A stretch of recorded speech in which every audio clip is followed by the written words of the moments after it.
It's Brittany, bitch. And I am back. When I wake up in the morning and the alarm gets out of warning, I don't think I'll ever make it on time. By the time I grab my books and I give myself a look, I'm at the corner just in time to see the bus fly by. It's alright, cause I'm saved by the bell. Hello and welcome to Saved by the Bell Boxing with me, Jay Lynch. Neither right, neither left, neither southpaw, neither orthodox. Just a ramrod jab coming down your pipe like Dr. Steelhammer. Today sponsored by the Big Bargain Boutique.com. Check it out in the link in the comments box down below. Anyway, let's talk about last night's boxing live from the O2 Arena on Sky Sports box office. So, pretty good card. Pretty much enjoyed it. Had some good points, had some bad points, had some good fights, had some average fights, had some terrible fights. So let's talk about the first fight that I'm going to cover today. I'm not going to cover Chantel Cameron. I heard she did well. I didn't see it. Conor Benn, I heard he did well, but again, I didn't see it. So I'll have to catch up with that over the next couple of days. But I'm going to talk about Lawrence Okolie. The mystery that is Lawrence Okolie. Now he's loved by Eddie Hearn, he's loved by Matchroom, he's loved by Sky. An Olympian, a guy that was over 300 pounds working in McDonald's that turned his life around, dropped the weight and decided he wanted to become a professional boxer, and fair play to him. But my goodness, he is terrible to watch. Now I don't know what it is. With the opponent he was going in with last night for the European title, the worst looking belt in world boxing, may I add, but that means nothing, it's just a belt. He looked terrible. And this seems to be an ongoing problem for Lawrence Okolie.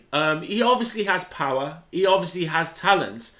Now, because of his stature, he's quite long, he's quite rangy, and a lot of the guys he's fighting are obviously smaller than him. And the one way you beat a taller fighter is to get inside, duck underneath the jab, duck underneath the hooks, try and work the body and try and work inside. I agree, that's the tactic you should be taking. And they're blaming this on such a well, he won. He knocked him out, but it was a terrible fight. Awful to watch, boring. I think the actor Vaz Blackwood said he was happy that Okolie won, but he was more happy that he came out of his coma, and he's pretty much spot on with that. It was a terrible, awful fight to watch, and as I said, this seems to be an historical thing with Lawrence Okolie. We've seen him in fights before which are awful to watch. For some reason, he doesn't have the ability to judge the range, or he may have the ability, but he doesn't have the ability to box to orders. And what he should be doing is stepping back, using that long range. And this was a story that happened a lot in last night's boxing, using his long range. But what he seems to do is hit a punch and then wait to throw that right hand, relying on that right hand, and then he comes in too close, and it all becomes very messy, and he doesn't really know what to do. He doesn't really know that he should be pushing him back and just working off that jab and looking for that right hand, very much like Deontay Wilder does. You know, Deontay Wilder is not the greatest technical boxer in no sense, and I would never admit to that, and he probably wouldn't admit to it if you got him on his own anyway. But what he does do, he can keep range, and he can look for that. He looks for that right hand, but all the time he's keeping range. And Lawrence Okolie doesn't seem to do that. He seems to come in, and they seem to clash, and it's awfully messy, and it's not great to watch. It's not good viewing. Now, you know, I wouldn't even call him a boring boxer, because I don't think it is boredom. I just think it's the ability not to make that distance. The son of God, Andre Ward, has been accused in the past of being a boring fighter, of not being great to watch. Bernard Hopkins, another one. Floyd Mayweather, another one. But they're boring in the sense that their defensive skills are so good. They slip punches. They roll with punches. You know, they shoulder roll. The art of defensive boxing is their trade, and is what they do. So sometimes it's not offensive enough to keep people excited, or especially keep the casual fan excited. Someone who really appreciates the art of boxing and the skill it takes to avoid punches and to stop getting beaten up does appreciate that. So I can live with that. I can live with the Bernard Hopkins, the Andre Wards of this world. But Lawrence Okolie, it's not even about great defensive work. It's more about his poor offensive work. It's just, he gets tangled up all the time, and they're so close, and he just doesn't seem to be able to push a fighter back and make the distance and make his attributes, shamefully, make his attributes work for him. Now, I'm pretty much sure they're building Lawrence Okolie into a pay-per-view fighter, a box office fighter. That's their next thing for him, you know. The problem being is people aren't going to want to watch that.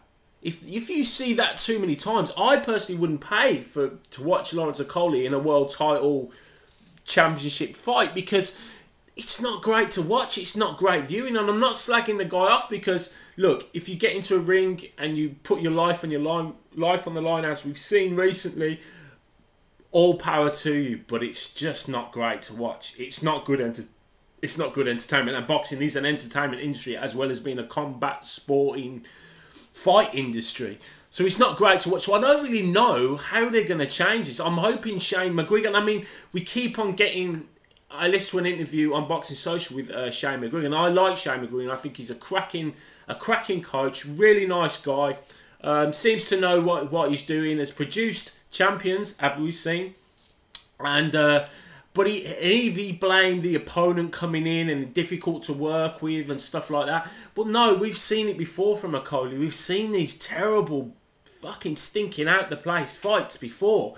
So something's got to change. Hopefully McGuigan can work with him and learn to use his attributes, learn to use his range. He's not doing it. He's just like he's looking for that right hand, but he's not setting the right hand up. You know, he's not putting combinations together, looking in for the opening, then ping with the right hand. He's just not setting it up properly and not, as I said, judging the distance. So, Lawrence Okolie, European champion, won the title, won it by knockout. But for me, nah. And it was a bit of a... It was over quickly in the sense that, you know, that ref stopped that quickly. And I don't know. I think maybe it could have gone on a little bit longer, but, you know, who am I? Anyway... The next fight I watched was Lee Selby, Ricky Burns. Now, if any of you at home has watched the interview with Ricky Burns, it's kind of sad because, like, Ricky Burns is such, and I said this in a previous video, he's such a genuine, humble, nice, honest pro. Like, he is a throwback, and you could see he was obviously starting to cry and very upset by the decision. And it's sad because, you know, the problem is, whether, you know, I believe Lee Selby won. I thought Lee Selby did the job. It wasn't vintage Lee Selby. It wasn't 100% Lee Selby. But I think he did a job. I think he did enough to win it. We saw what Ricky Burns was doing. We knew what he would do. He would come forward, give it 110%, throwing some nice hooks, made some nice contact, but really didn't do enough for me to win the fight over the 12 rounds. You know, Selby is a tricky customer and not at his best as far as I'm concerned. I don't know whether we'll ever see him at his best now, but coming up in weight, maybe, you know, within a couple of fights, you know, let's talk about Devin Haney maybe, you know, matching up against him. Selby's a free agent, so he can pretty much negotiate with whoever he wants. But for me, it just wasn't... It wasn't a great fight. But going back to what I was saying about Ricky Burns, like being very upset, and it's true, you know, judges can ruin fighters' careers, ruin their chances. I was only listening to Trish Dixon. Big shout out to Trish Dixon. I doubt he ever watched this channel, but you know, if you check him out on Twitter, he does boxing life stories, a podcast every week where he interviews people from the boxing industry, writers, journalists, fighters, promoters, whoever, and he interviewed a guy called Bones Adams, who if you look back at his history, won world titles and stuff, and he was saying like that he doesn't understand, you know, judges don't understand that literally if you lose a fight, you know, on bad scorecards, and I'm not saying this fight was bad scorecards, but if you lose the fight on bad scorecards, it can literally redirect your whole career. And this is the same going for Ricky Burns. Ricky Burns believed he won. So for his opinion, he's like, scorecards are wrong. And from his perspective, if he'd have won, then that opens doors for bigger fights and more money, etc., etc. Because he's lost, I mean, he'll always get fights, but he's always going to be on a low undercard, not in great championship fights anymore, you know. So obviously it was very upsetting to him, and it's upsetting when you put in so much work and you don't really get what you believe that you should have got from it. I personally think he lost, but you know, that's only my opinion, not his opinion, not other people's opinion. Lee Selby deserved the fight. As I said, it wasn't vintage Lee Selby, but I think he'll go on, and I think he can make bigger fights. He's good enough. Whether we've seen the best of Lee Selby, I don't know. You know, was this Lee Selby 70%, not 100%? If it's not 100%, then possibly in a few more camps, a few more fights, we might get to see 100% Lee Selby. But I honestly, I don't know. Do you know? But it was enough for me for him to win the fight and to go on and possibly fight some bigger names. The third fight we're going to talk about is David Price against Derek Chisora. Now, if anyone had seen my previous video, I said, you know, it could possibly go either way. Said Chisora in my head, Pricey with my heart. Now, Pricey came into the ring looking confident, looking calm. Didn't seem to be, you know, overwhelmed by any sort of occasion. Then you've got Derek Chisora coming in, who was looking his usual bad man self, cap down, bandana across the face, Hotel California, ready to go. They stripped off, and I noticed, and I'll talk about this a little bit later, but I noticed that Chisora didn't look in as good a shape as he has done in his past two previous fights. We know that Chisora's never been, you know, body beautiful, but then when he got with David Haye, he seemed to have picked up his work rate, and you noticed there was like a six-pack in his stomach. He looked more defined, a little bit more chiselled. I noticed in this fight he didn't. Now, I don't know whether that's intentional, you know, whether they changed the training, whether the change of trainer had something to do with it, whether it was the late notice of taking David Price easy, you know, thought it'd be a bit of a rollover, then, you know, maybe that's possibly it. I don't know. But what I will say is, when they start going at it,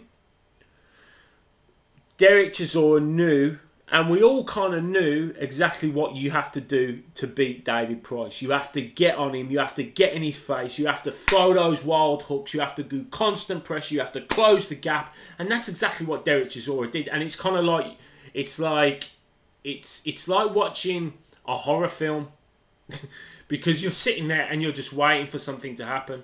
You're waiting because you can see Price is not at his best. Pricey was kind of doing the right thing, I think, in the early stages of the fight. You know, holding on to him, trying him out, frustrate him a little bit. And maybe that was his plan.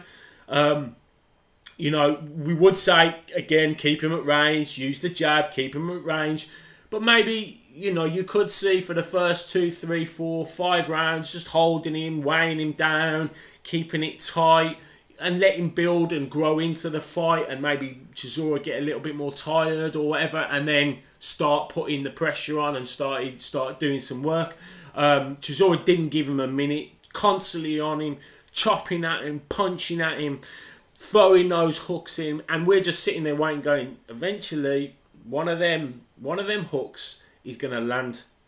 And then we're going to see. And a couple of the early stages, it kind of shook him a little bit. But it didn't seem to hurt him. So I'm kind of thinking, well, maybe, you know, everything I've talked about, everything he's talked about, he's kind of got over from the things in the past. But then the end of the round, I can't remember what round it was.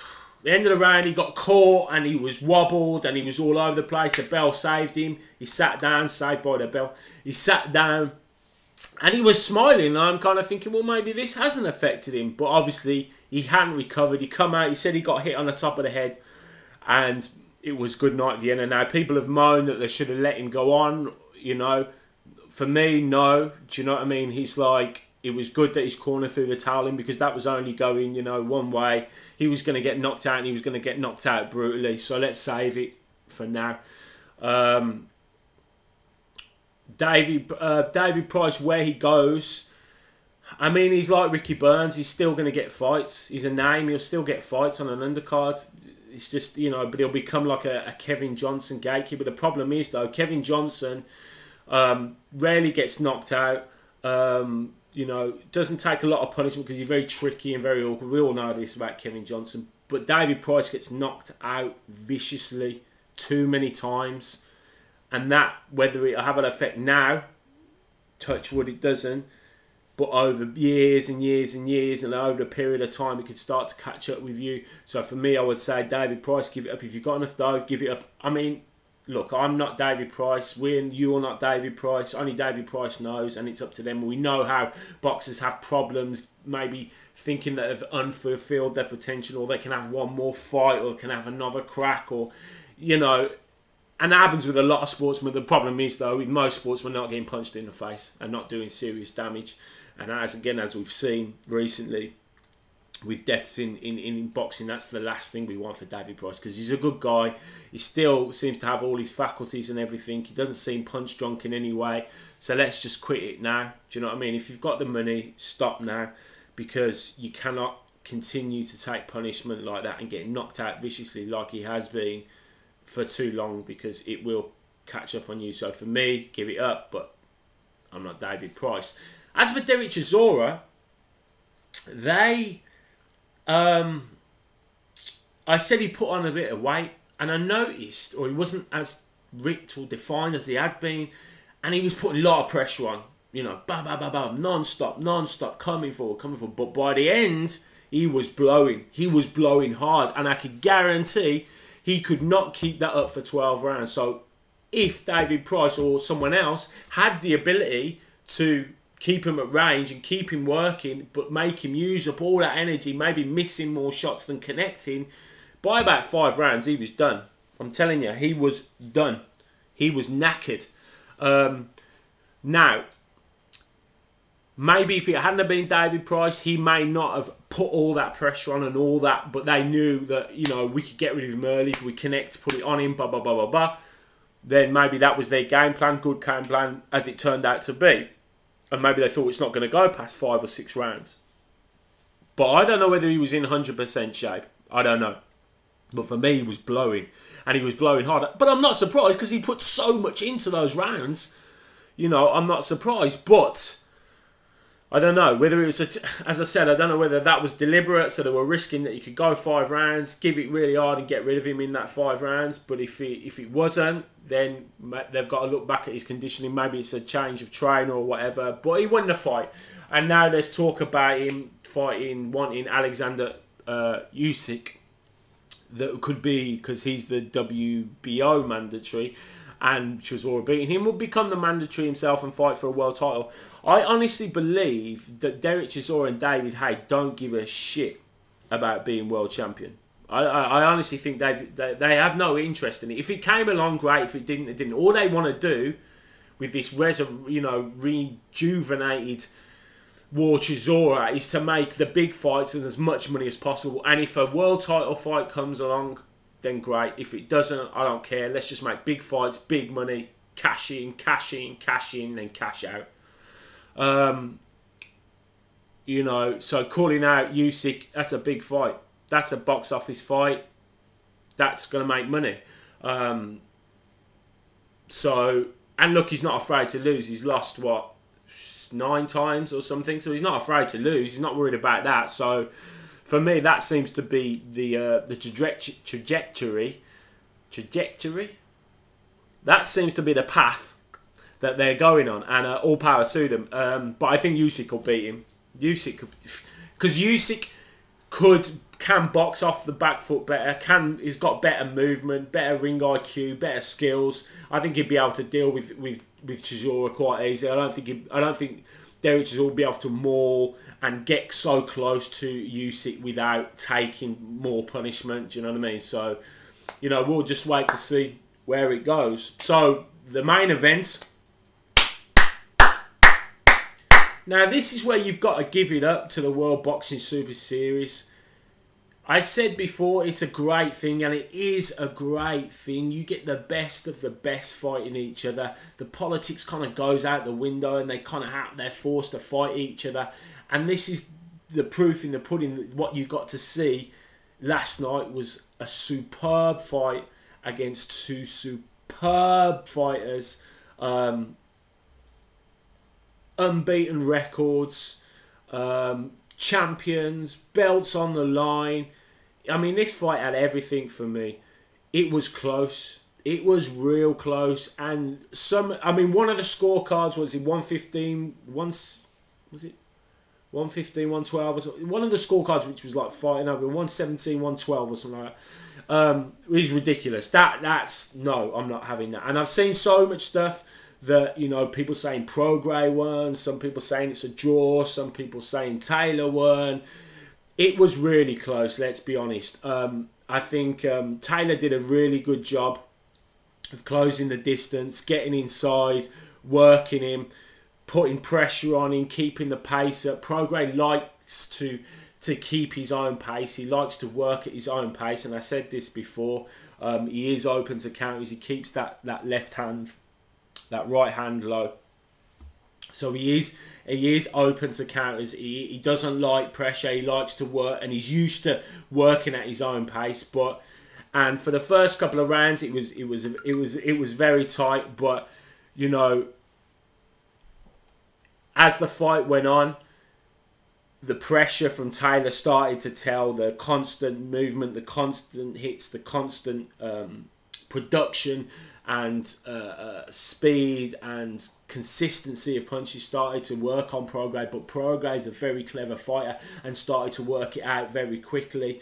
Towards the end of the fight, you know, in probably the 7th, 8th, 9th rounds, Prograis seemed to be tired. Taylor seemed to be taking over, even with a bad eye. You know, both were quite busted up. And seemed to tire, but then he come back in the last 2 rounds. Prograis just he was like, it was unbelievable. He just like he went into the end of the 10th round looking beat, looking tired, looking a bit, you know, sorry for himself in a way. But then he comes out for the 11th and he was rampant. It was like he'd started all over again. He'd reset and he'd come out again, full of energy, full of power, taking the fight to Taylor. And it was a tough fight to score. Let's be honest, it was really tough because both fighters had really good success either side in many of the rounds. And this pretty much shows how judging can be subjective. It is very subjective. For me, I had Taylor by 2. Some people I know had it Prograis by 2. And as I said, some people I've seen that had it by a draw. Some people are outraged that Prograis didn't win it. For me, Taylor won it. I think it was always going to be difficult. He's in the UK, you know, which shouldn't matter. It shouldn't matter, but I think sometimes it does. And for me, I had Taylor win it. The big 17-12, whatever it was. That was a ridiculous scoreline to Taylor. No way. It was a lot closer than that. But it was literally, you know, if you'd have called it a draw, you wouldn't have argued. You wouldn't have moaned. If you'd have called it one way, a round to Prograis, I wouldn't have argued. A round to Taylor, I wouldn't have argued. 2 rounds for me was what was right. But, you know, but to be fair, Prograis, a true professional, a great sportsman, fair play to him. Give him a rematch because, you know what, he come out and he said himself, the better man won. Does he deeply believe it? I don't know, but that's what he said. And he seemed pretty sincere when he said it. Fabulous champion. It was a fabulous example of what our sport, that means me, you, everyone, boxing, fans, sport, it's a fabulous example of what it can be.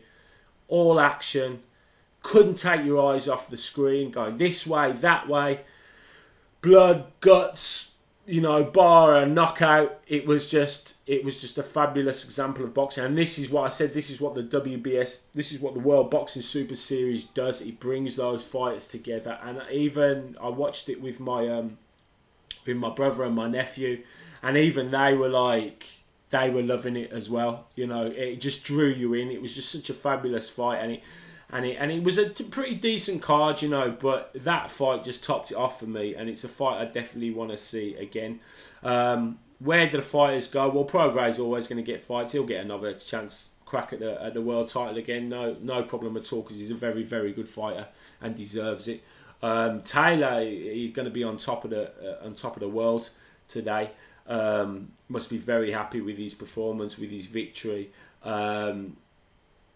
and I mentioned after last week's action that we're talking about Ritson fighting Taylor. It's going to happen. That will happen. Because, and I'll tell you why, because Boxing Social did an interview with Shane McGuigan, And Shane McGuigan like kind of said, well, we want Ramirez to unify the titles, but you know, he said, well, there's politics and stuff. But then he kind of corrected himself because, you know, Taylor's a free agent. He can do what the fuck he likes. So it'll be a lot easier to negotiate. And then he said, well, you know, he probably want to, I'm not going to say an easier fight, but an easier fight, because he's had some tough fights, and like it was said by Shane McGuigan, he has had some tough fights, and there's no reason why every fighter does it, and I have no problem with taking easier fights, not easy fights, but it's a business, and they want to make money and cash in. And Taylor against Ritson would sell tickets and would be big in this country. Would be an easier fight for Taylor. Would be a great fight for Ritson, because he'd be thinking, you know, I could be great. I could get these titles. I could beat Taylor. So it's kind of like it's a win-win for both of them. Taylor gets an easier fight, big paycheck. You know what I mean? Eddie Hearn gets his boy a shot and makes money, and Ritson gets title shots and makes money. So for me, if that fight happens, don't be surprised. Don't be surprised. However one-sided you may think it is, or may be, do not be surprised if Taylor Ritson happens in spring next year. Anyway, that's kind of a roundup. I need to go back and watch the Prograis Taylor fight, to be honest. So I might do a follow-on video, maybe tomorrow or something. When I've sat down and watched it, I'm going to watch it again later. But, you know, all in all, it was a good weekend. It was a good night of action, good night boxing, some good talking points. People priced to retire, Coley to start boxing at range, and can he be made into a pay-per-view fighter off that style and off those sort of performances and fights. You know, where does Taylor go? Will he fight Ritson? Where does Chisora go? There's questions that will be answered eventually in the coming months, but there was there's a lot more questions than answers, but it's good. It's been good for boxing this weekend, and fully supportive, and a good pay-per-view card in my opinion. Not great, but good. You know, and what do we expect nowadays? We don't get amazing pay-per-view cards anymore. So, yeah, fair play. Well done to Taylor. Anyway, thanks for joining me. Click, like, subscribe, support, share it, please, because that really helps me. And don't forget to check out the Big Bargain Boutique.com in the section down below. And remember, be careful out there, because if you don't train properly, you're going to get bombs to the chin. I'm just saying.